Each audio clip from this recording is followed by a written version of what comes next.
E as tensões vão aumentando aí, viu? Enquanto Israel continua aumentando o genocídio que faz em Gaza, eles também passaram a promover um genocídio também no Líbano. Já são aí mais de 3 mil mortos no Líbano, a esmagadora maioria de inocentes, mas se você se desinforma aí pela Globo ou pela grande mídia brasileira, vai ver, nossa, bombardeio no Líbano, foram 8 mortos, mas o alvo ali era uma pessoa do Hezbollah. Aí depois fala, olha, o Israel bombardeou o Líbano, mas conseguiu matar ali uma pessoa do Hezbollah, hein? Aí você vai ver, a pessoa do Hezbollah foi morta na Síria, e no Líbano mataram mais 100 pessoas inocentes. Israel bombardeou um hospital e matou mais de 20 pessoas, mas aí não tem problema algum para nossa imprensa. Pô, devia ter algum terrorista ali perto. O embaixador da Rússia nos Estados Unidos deu uma entrevista ontem a um programa russo, programa de TV russo, e ele disse o seguinte, essa entrevista saiu aí na imprensa internacional, saiu também parte na imprensa de esquerda do Brasil, alguns trechos. Ele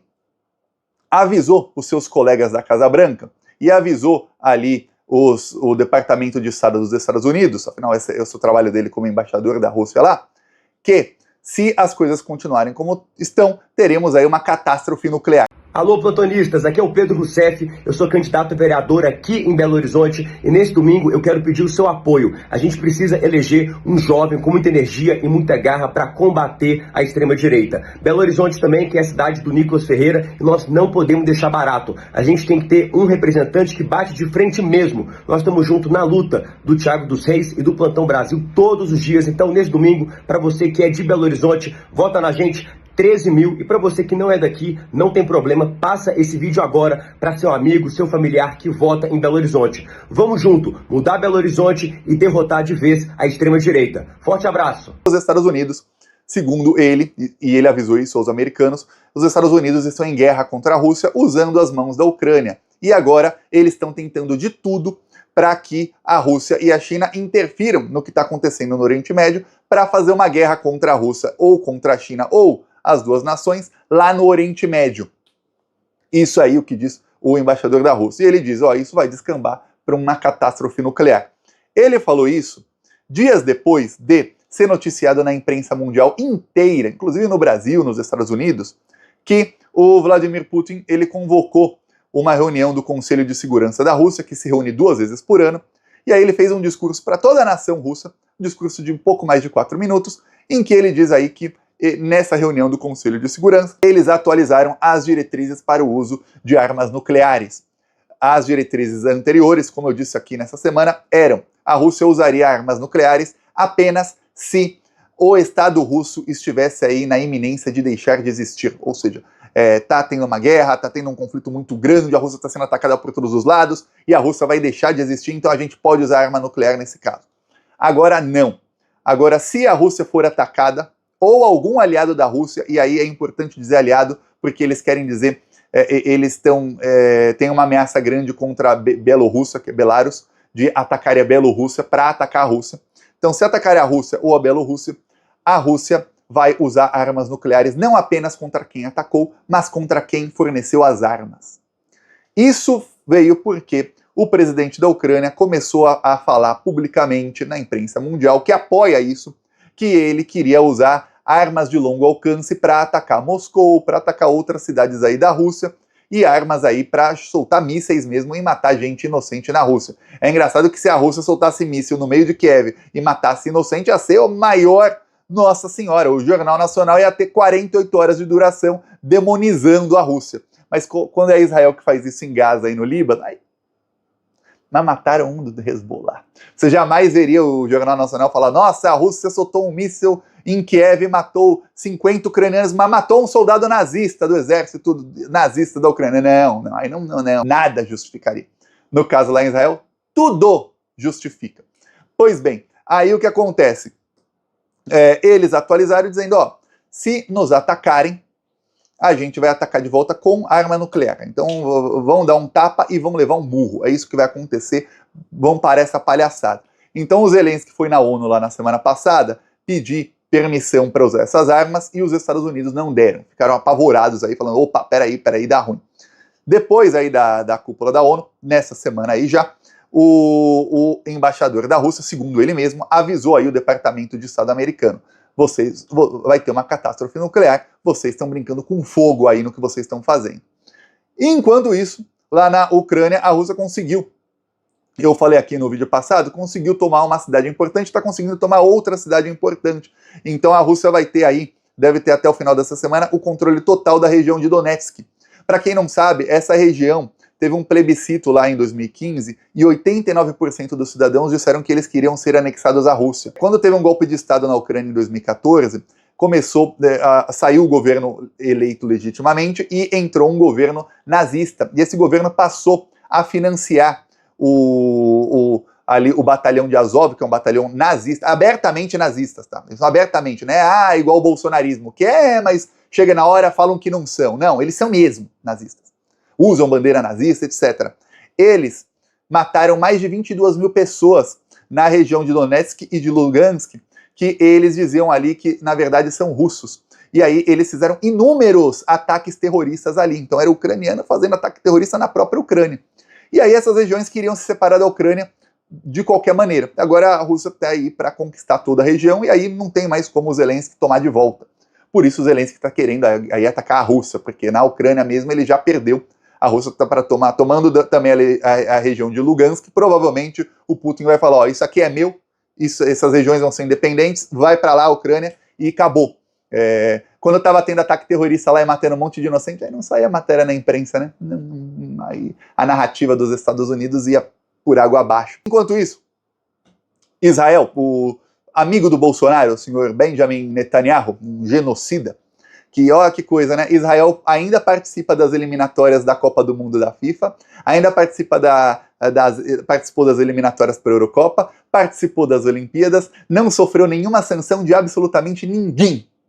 Israel bombardeou um hospital e sai a notícia agora de que Israel, confirmada a notícia de que Israel está matando deliberadamente jornalistas. Tiago, o que é o deliberadamente? Quer dizer o seguinte, que os alvos são jornalistas, ou seja, eles soltam um míssil em algum lugar na Palestina porque ali mora um jornalista, né? Soltamos um míssil, mas é contra alguém do Hamas, algum inimigo. Não, o inimigo é o jornalista. Eles não querem jornalistas lá. E aí, sai matéria aqui na Al Jazeera com fotos, são 173 jornalistas que morreram em Gaza. Aqui está a foto deles todos. E aí, eles dizem, Israel está deliberadamente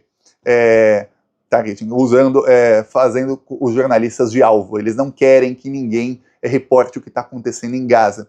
E não pense que agora que eles começaram a fazer genocídio no Líbano também, que eles pararam em Gaza, não. Não, mataram aí mais de 50 pessoas na Cisjordânia ontem, mas a matéria no UOL diz o seguinte, mas dizem aí que mataram um dos manda-chuvas do Hamas. Dizem que mataram um. Aí os 50 inocentes. Não interessa. 50 inocentes. Palestino, tem mais aqui morrer. É assim que a nossa imprensa trata. É engraçado, e aí eu vejo até um dos diretores de jornalismo do Jornal Nacional é de família libanesa. Aí no Globo News, metade deles lá são de família libanesa. E na Globo aí vários. Mas aí você vê eles passando um pano.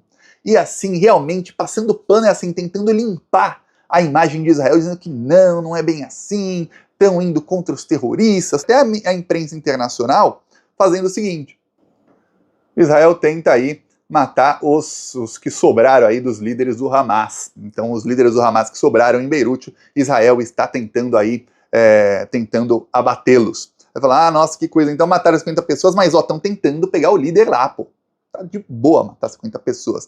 E aí, um que morreu aí, o New York Times fez uma matéria gigantesca aí, que tem o paywall, né? Mas dava para ler antes, uma matéria gigantesca, dizendo quem é esse terrorista sanguinário e tal. Quantos inocentes matou o terrorista? Ninguém.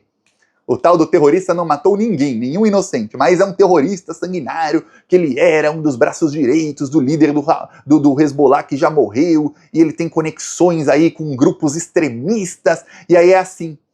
Imagina que alguém chega aí na rua da sua casa e começa a estuprar as mulheres, começa a matar criança, começa a matar gente sem motivo algum. O que ia acontecer? Imagina que outras pessoas que moram na rua da sua casa vão chegar e vão falar, vamos bater nesses caras, vamos expulsar esses caras, vamos matar esses caras que estão aí invadindo nossa rua. Aí, imagina que chega a imprensa e chama você que está se levantando contra isso de extremista. E aí você é classificado como terrorista. Eu falei uma rua, só que imagina isso num país inteiro. É isso, Israel invadiu lá, começou a matar palestinos, começou a matar um atrás do outro. O cara que criou o Hamas, ele teve pai, mãe e irmãos mortos na frente dele por soldados israelenses que depois roubaram a casa onde ele morava. Ou seja, os pais dele trabalharam a vida inteira para comprar uma casa, tinham lá uma coisa na Palestina, que era um país normal, e aí chegaram lá os israelenses, mataram todo mundo e tomaram a casa dele. Aí ele fundou o Hamas, que é um grupo armado para ir contra esses caras, pois esses caras estão dizimando a gente. Aí ele é que é o terrorista. Não são os caras que fizeram aquilo lá com ele, não. Ele que é o terrorista. Lá no Líbano, a mesmíssima coisa. Mas aí eles é quem são os terroristas, porque, nossa, coitado de Israel que está fazendo isso. E aí, eles, obviamente, eles fazem o seguinte em Israel. Quando alguém fala mal deles, eles falam, não, mas você é antissemita, você só está falando mal de mim porque eu sou judeu. Eles falam, bom, ninguém nem quer saber a sua religião, você está cometendo genocídio. Não, isso é antissemitismo, hein? É antissemitismo. É isso. Aí eles usam a religião deles como escudo e taxam de antissemita qualquer um que aponte genocídio deles, inclusive na imprensa brasileira, na imprensa americana, eles incentivam que isso seja feito. Ou seja, alguém fala mal contra Israel, você é antissemita imediatamente. Imediatamente. O negócio, para você ver o tamanho da coisa, semita é alguém que nasceu naquela região, são os povos originários daquela região. Sendo que Israel, quase todo mundo lá, é gente que fugiu da Segunda Guerra Mundial e foi para lá. Ninguém é verdadeiramente daquela região. As pessoas daquela região têm todos cara e semblante de árabes. O próprio Netanyahu, ele é de família polonesa. Você vê lá os chefes de Israel, todos loiros de olhos azuis. Quer dizer, não são nem daquela região. Chamar de antissemita não está nem certo, porque eles não são daquela região. Mas é isso que eles fazem contra qualquer um. Então agora o que está acontecendo é o seguinte, Israel conseguiu levar o Irã para a guerra, eles estão calculando o que vão fazer contra o Irã aí nas próximas horas ou nos próximos dias para que o Irã entre com tudo na guerra. Porque entrando o Irã na guerra, eles sabem o seguinte, o Irã tende a puxar mais países dos BRICS para a guerra. É isso que tende a acontecer.